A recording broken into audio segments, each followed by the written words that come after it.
Vamos continuar a nossa análise do capítulo 22 do Evangelho de Mateus.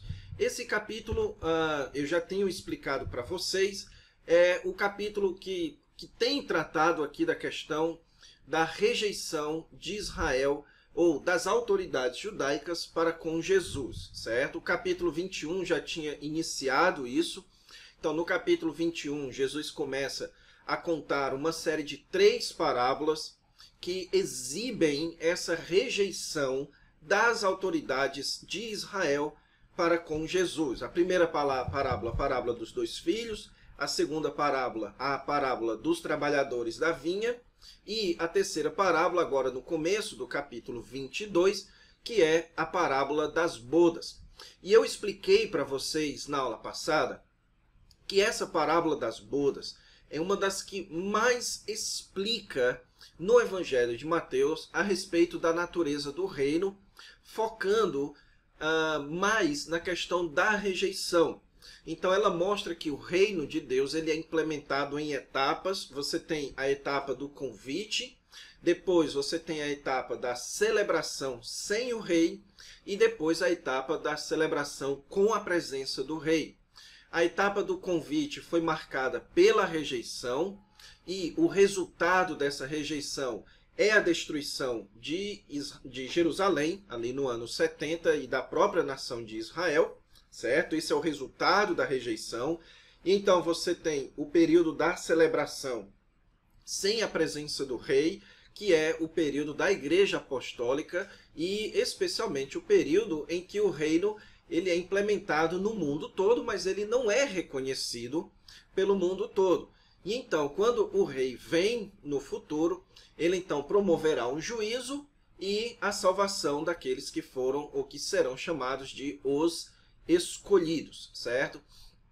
Então, ali, nesse texto aqui de Mateus 22, no começo aqui, que vai do versículo 1 até o versículo 14, o Senhor Jesus Cristo, então, confronta os fariseus com essa parábola do reino. A partir do versículo 15 do capítulo 22, Jesus ele continua aqui no seu confronto com os fariseus, certo? Então, aqui nós ainda estamos na terça-feira da última semana de vida de Jesus. Então, aqui Mateus ainda descreve esses eventos da terça-feira, certo? Foi um dia onde o Senhor Jesus Cristo, provavelmente ali na região do templo, entrou em bastante confronto com os líderes da nação de Israel, ok? Com os fariseus, os saduceus, os sacerdotes, os herodianos e por aí vai, certo? A partir agora do versículo 15, o Senhor Jesus Cristo vai começar uma série de confrontos diretos sobre determinados temas com as autoridades religiosas. Nós temos aqui basicamente 4 confrontos do Senhor Jesus Cristo em torno de temas diversos, mas que o resultado desses confrontos é que as autoridades religiosas decidem rejeitar ou desprezar Jesus, e eles vão procurar, então, uma outra forma, um outro caminho para incriminar e punir e matar o Senhor Jesus Cristo, certo? Então, o capítulo 22 é o capítulo que encerra aqui esses debates, esses confrontos de Jesus com os fariseus. No capítulo 23, o Senhor Jesus Cristo ele vai dar um discurso final de rejeição, a rejeição do rei, não mais agora a rejeição ao rei, mas a rejeição do rei para com Israel, e especialmente as autoridades. E aí os capítulos 24 e 25 têm o discurso do Monte das Oliveiras, e a partir do capítulo 26, os últimos dias do Senhor Jesus Cristo, ali envolvendo a sua morte e ressurreição, ok? Então, como eu disse a vocês, aqui no capítulo 22, versículo 15, Jesus começa, então, alguns confrontos diretos com os fariseus e as autoridades judaicas. O primeiro deles diz respeito à questão dos tributos. Veja que o texto começa dizendo que os fariseus se retiraram, então eles ouviram ali aquela parábola do Senhor Jesus Cristo, e eles se retiraram e começaram a consultar entre si como o surpreenderiam em alguma palavra. Ou seja, eles estavam ali consultando para ver como eles poderiam pegar Jesus na palavra dele, na palavra de Jesus, para incriminar Jesus diante dos romanos, certo? Essa é a intenção aqui dos fariseus. E aí o texto diz que eles enviaram discípulos dos fariseus foram enviados juntamente com os herodianos. Então deixe-me explicar isso aqui é fundamental. Os fariseus, pessoal, vocês já devem saber, eram a principal ala ali das autoridades religiosas judaicas. Eles eram uma espécie de mestres, porque a maioria dos escribas eram fariseus, então eles gozavam de muito prestígio popular, mas uma das características dos fariseus é que eles não eram amigos, ligados com os romanos. Os fariseus, eles entendiam que os judeus não deveriam pagar tributo a César, certo? Os judeus não deveriam obedecer às ordens de César, mas obviamente que eles faziam isso para manter a paz que existia ali naquele tempo. Então, os fariseus, eles eram uma espécie de partido que era oposicionista contra os romanos, o domínio romano. Os herodianos, como o nome já diz, eram um partido dentro da religiosidade judaica que eram favoráveis à dominação romana. Esse partido era o partido que era apoiado por Herodes, surgido lá na época de Herodes o Grande, e eles eram então um partido que satisfazia, que apoiava a dominação romana. Então esses herodianos, eles eram a favor de se pagar tributo aos romanos e que os judeus deveriam abraçar o estilo de vida e abraçar o governo romano daquela época. E um detalhe fundamental é que os fariseus e os herodianos, eles eram totalmente opostos, eles eram inimigos mortais ali dentro das autoridades judaicas, ali dentro do Sinédrio.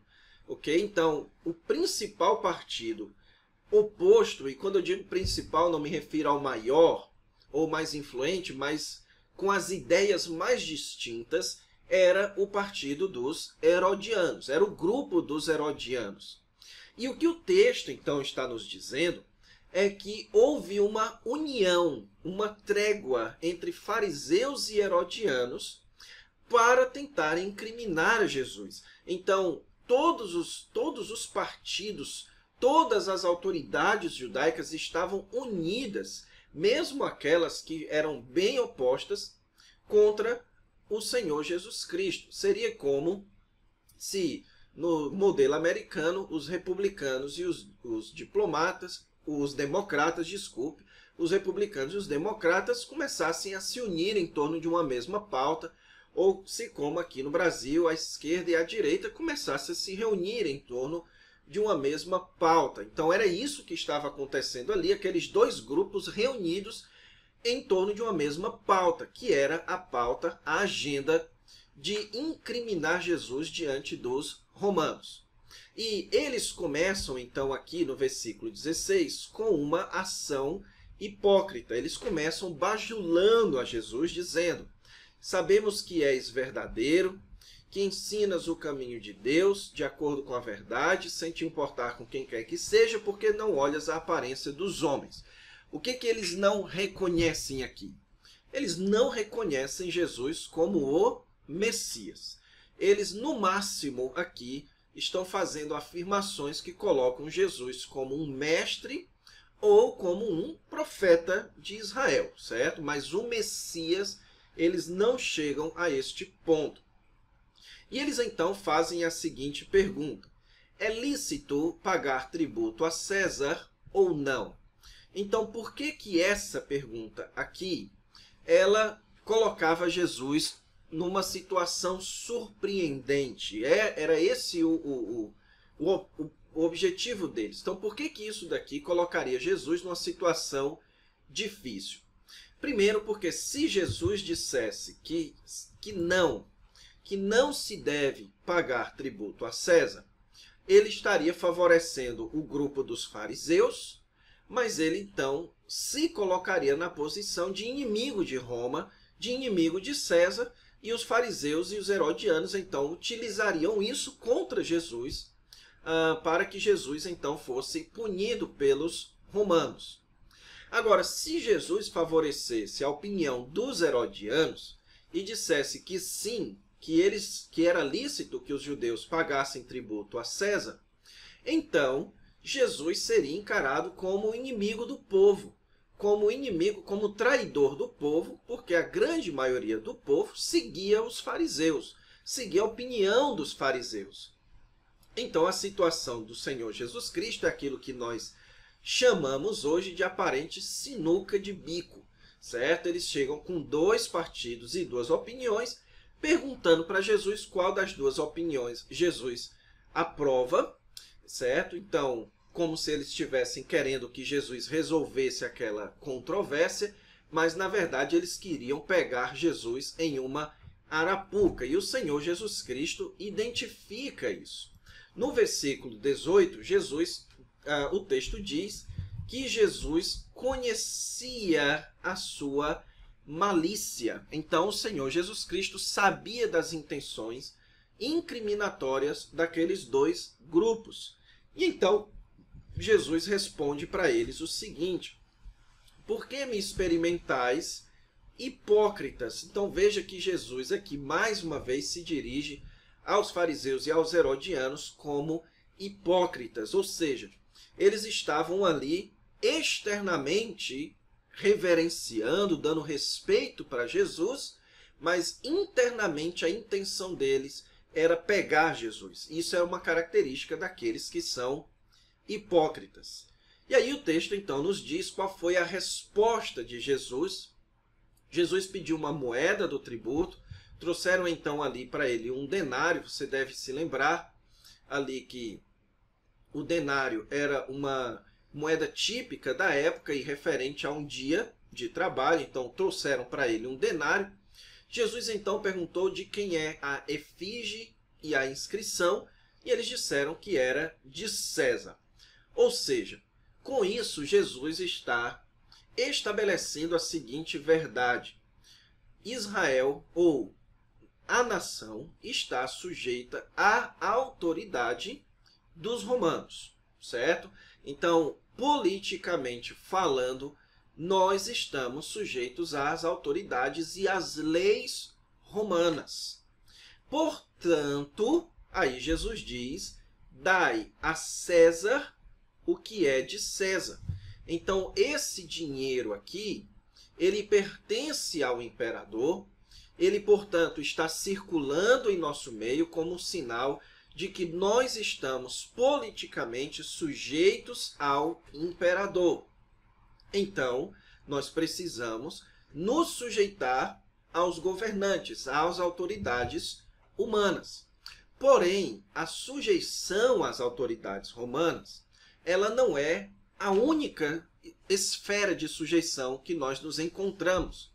Nós também devemos dar a Deus o que é de Deus.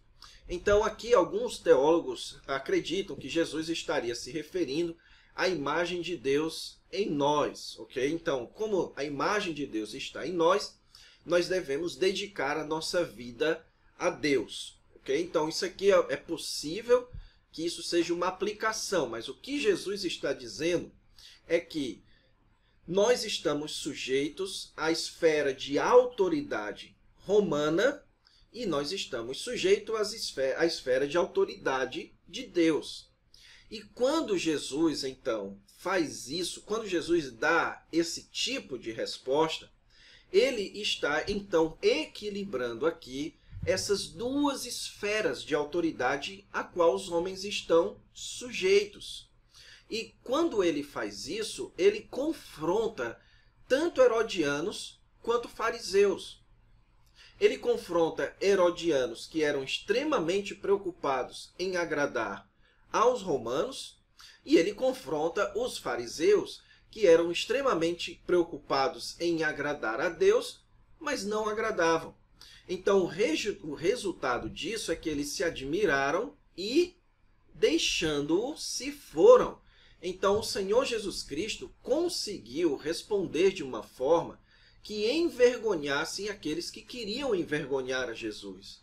Jesus mostrou com a sua resposta que os herodianos estavam certos no seu princípio, mas errados na sua prática.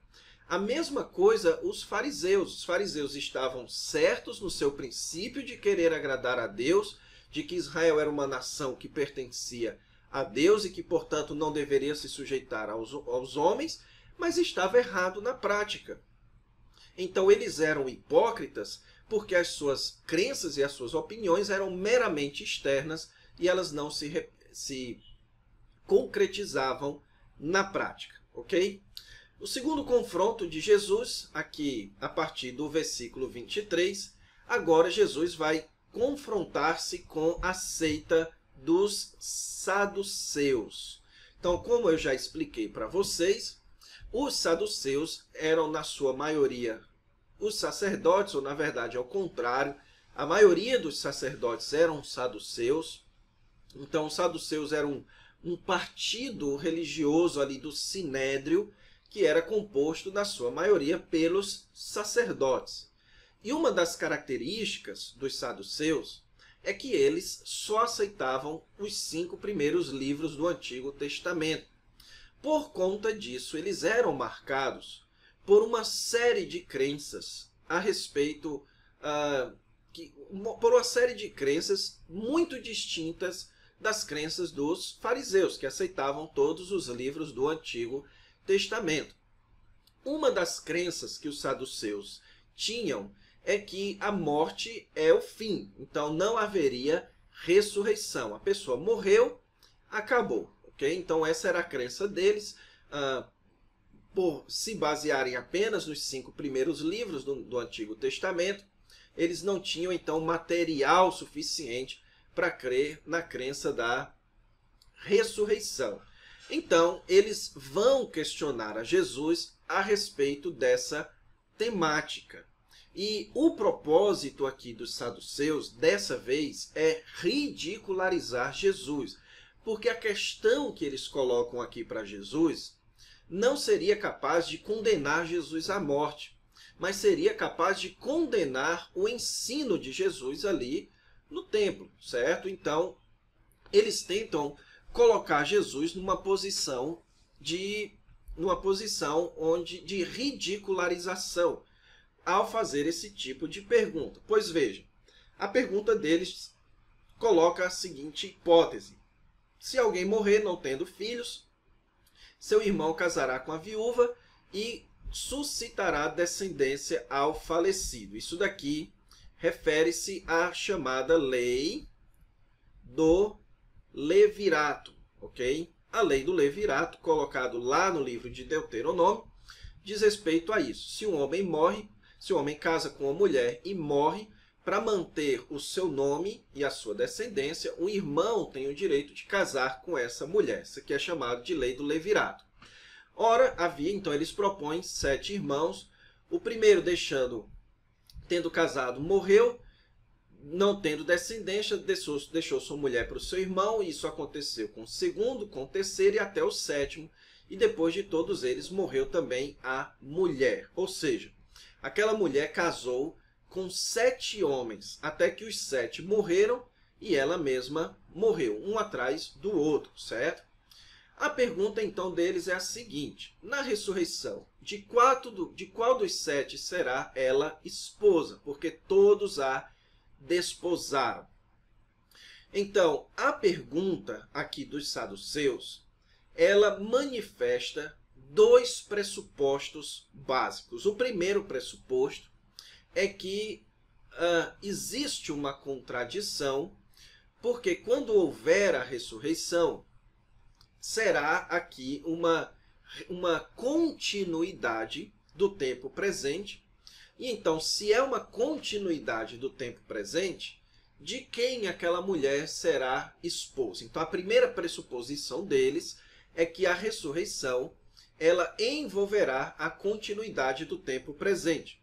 E a segunda pressuposição deles aqui é que existe uma contradição nisso, porque antes da ressurreição, aquela mulher foi casada 7 vezes e o casamento deve perdurar.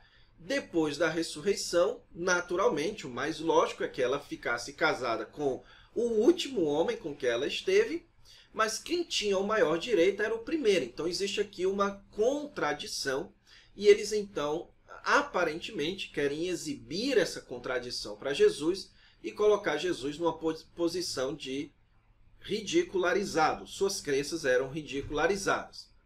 Então o Senhor Jesus Cristo respondeu o seguinte, que eles erravam, não conhecendo as Escrituras e nem o poder de Deus. O que Jesus diz aqui? Que o erro deles é que eles não conheciam as Escrituras. E isso era uma acusação muito dura que Jesus fazia diante de autoridades religiosas. Por quê? Porque as pressuposições deles estavam erradas. Primeira coisa que Jesus corrige é que a ressurreição não é uma mera continuação do estado presente. A ressurreição é o início de um novo estado na história da humanidade. Então, na ressurreição, não se casa nem se dão em casamentos. São como os anjos dos céus, ou seja, não há necessidade de reprodução, não há necessidade, portanto, de casamento para que haja reprodução. São como os anjos do céu que não se casam uns com os outros. Então existe um aspecto de descontinuidade da ressurreição, da era da ressurreição para o período atual. E o outro erro que eles tinham, que eles estavam manifestando aqui, era o erro de que morreu, acabou. Certo? Então, a segunda pressuposição deles, a de que havia uma contradição, ela dependia dessa crença. A crença de que quando se morre, não se ressuscita. Só que Jesus apresenta aqui a contradição que era deles. Qual é a contradição deles? Ele diz o seguinte, vocês não... E quanto à ressurreição dos mortos, não tendes lido o que Deus vos declarou? Eu sou o Deus de Abraão, de Isaque e de Jacó. Essa declaração aqui, ela é uma declaração que está lá no livro de Êxodo, certo?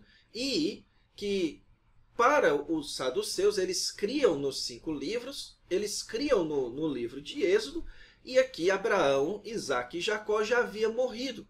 Então o texto diz, Jesus diz, ele não é Deus de mortos e sim de vivos. Ou seja, Abraão, Isaque e Jacó estavam vivos, certo?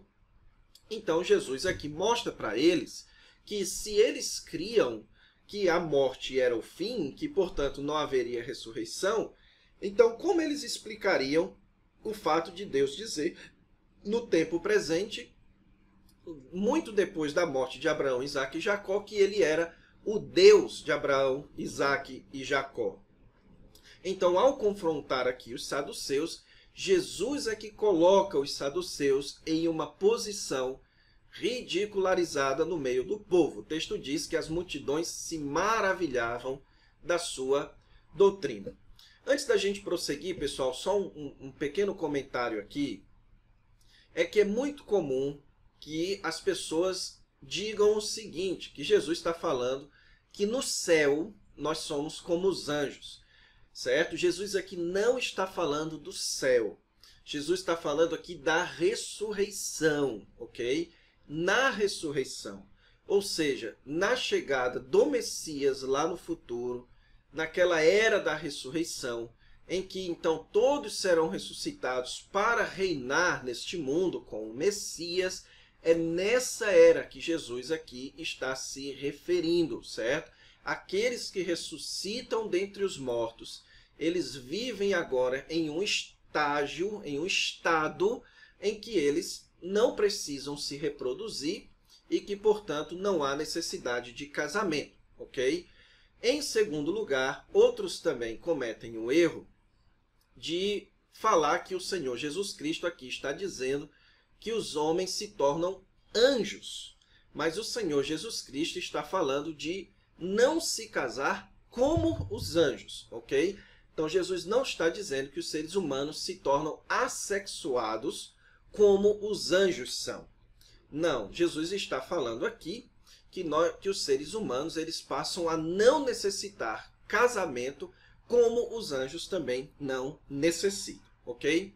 Então, avançando aqui no debate do Senhor Jesus Cristo, aqui o texto prossegue dizendo que os fariseus enviaram para Jesus um intérprete da lei, ou seja, um especialista na lei do Antigo Testamento, e ele faz então um questionamento a Jesus, que era um dos principais debates no meio dos escribas. Qual é o grande mandamento na lei? Então aqui você vê que ele faz uma pergunta para Jesus, provavelmente aqui também tentando pegar Jesus em alguma espécie de ridicularização. O texto então diz que o Senhor Jesus responde: amarás o Senhor teu Deus de todo o coração, de toda a tua alma e de todo o teu entendimento, e o segundo, amarás o teu próximo como a ti mesmo. O texto de Marcos, paralelo a esse, nos conta que esse intérprete da lei, ele concordou com Jesus. Ele disse que Jesus estava certo na sua interpretação e a resposta de Jesus era que aquele homem estava próximo do reino dos céus. Então, mais uma vez, nós temos aqui um caso que Mateus não nos conta, certo? Mas, mais uma vez, porque ele vai juntar essa narrativa com a próxima e mostrar a reação dos fariseus no próximo caso, no próximo confronto, mas já aqui nós já conseguimos perceber pelo texto paralelo de Marcos que os fariseus viam que não eram capazes de lidar com Jesus, que Jesus não apenas conhecia muito mais do Antigo Testamento do que eles, como Jesus era extremamente convincente ao confrontá-los. Tanto é que aquele intérprete da lei, talvez aqui o melhor daquela época, enviado para interrogar Jesus, acaba se tornando aparentemente um aliado ou desejando se aliar a Jesus, ok? E então o texto prossegue aqui na conclusão do capítulo 22, mostrando então que os fariseus se reuniram e Jesus agora é que os interroga. E a interrogação aqui de Jesus, pessoal, é uma interrogação que fecha os seus confrontos com chave de ouro. Pois veja bem o que Jesus os interroga. Quem pensais vós do Cristo? De quem é filho? Então eles responderam de Davi. Então, na mente deles, o Cristo seria um descendente, um ser humano descendente de Davi. Aí Jesus então diz: como, pois, Davi, pelo Espírito, chama-lhe Senhor. Aqui Jesus está citando o Salmo 110, versículo 1, que é um dos textos do Antigo Testamento mais citados no Novo Testamento. Disse o Senhor ao meu Senhor: assenta-te à minha direita, até que eu ponha os teus inimigos por estrado dos teus pés, ou debaixo dos teus pés. Então, nesse texto aqui, que é um texto de coroação, Davi está dizendo, e era reconhecido como um texto messiânico, que Davi estava dizendo que Deus estava dizendo para o Senhor de Davi que o Senhor de Davi deveria se assentar na sua direita, no trono de Davi, no trono messiânico, ok? Então, Jesus pergunta o seguinte: se, pois, Davi lhe chama Senhor, como é ele seu filho? Então, Jesus era filho de Davi? A resposta é sim, mas a questão aqui é: Jesus era meramente um filho de Davi, um ser humano? E a resposta é não. Por quê? Porque se Davi estava se referindo ao Messias no Salmo 110, Então, o Messias já existia em Davi, ou na época de Davi. O Messias é uma figura divina já na época de Davi. Então, Jesus aqui está confrontando a percepção dos fariseus de que o Messias seria uma figura puramente política e humana. Jesus então mostra para eles que o Messias não é uma figura meramente política, ele é uma figura divina. E como divina, ele faz afirmações e requisições divinas de obediência. Certo?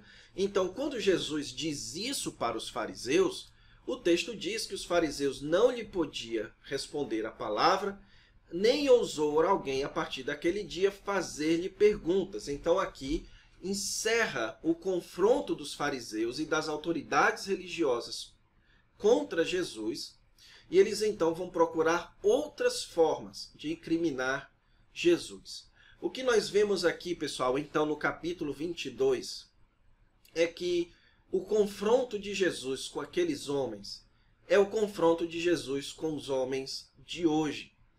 Hoje nós vivemos em uma época em que as pessoas tentam, por várias vias, por várias formas, rejeitarem o convite para as bodas, rejeitarem o chamado para as bodas, ou, melhor dizendo, não vestir-se adequadamente de obedecer àquele que é o rei que virá.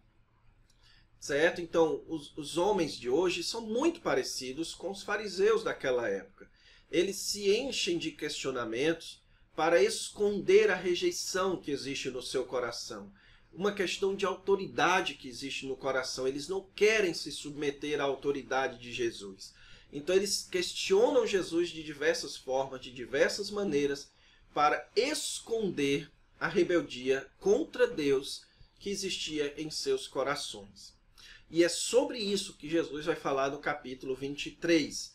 O capítulo 23 vai mostrar, então, agora a rejeição de Jesus para com as autoridades religiosas e a população de Jerusalém, que haveria de decidir por rejeitá-lo também.